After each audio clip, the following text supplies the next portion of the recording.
Azərbaycan. Yeah. İndi gəlmişəm Torontoda erməni restoranına, görək yeməklərin dadı necədir. Eta Armiyanskiya restoran.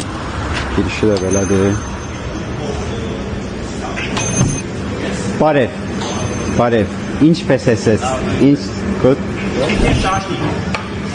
Where are you from, my friend? Azərbaycan. Yeah. And I know Armenian, right? Yeah. Cause my grandfather teach me Armenian language. He know Armenian. Cause we live in the border from Armenia. Yeah. You know maybe Noyan-Beryan. Yeah. We border from Noyan-Beryan.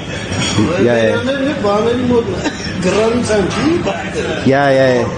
Border. Yeah. I saw every time Armenia. Yeah. Where are you from? Yerevan. From Yerevan. Your dad, your grandmother, your grandfather from Yerevan, right? Ah. Which one is traditional Armenian food? Yeah. What is that? Barbecue salad. We have a pork, barbecue, chicken barbecue. Like, do you have like perashk, like kuta, you know?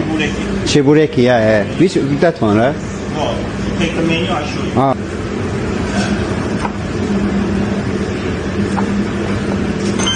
Chicken kebab maybe. Yes, chicken kebab please. Burada kompotlar var, görürsünüz. Bunlar da Ermənistandan gəlib, çünki adları Amışdı, Yandı. Burada turşular var və burada da pivə var. Bu da Ermənistan suyudur, Jermukdadır. Bunu Paşinyanın həmişə qabağında görə bilərsiniz, həmişə olur orada. İçmişəm normal sudadır, yarın ona görə yoxlamıram təzdən. Baxın. Is it sucuk, right? How much?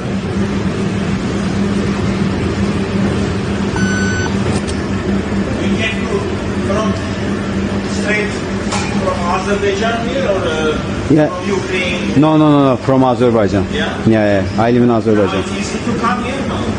No, No, it's not easy, I know. no, I wait maybe 1 year for the visa. Yeah, 1 year. İndi görüntüsü budur. Belədir, yəni normal kebaba oxşuyur. Belə.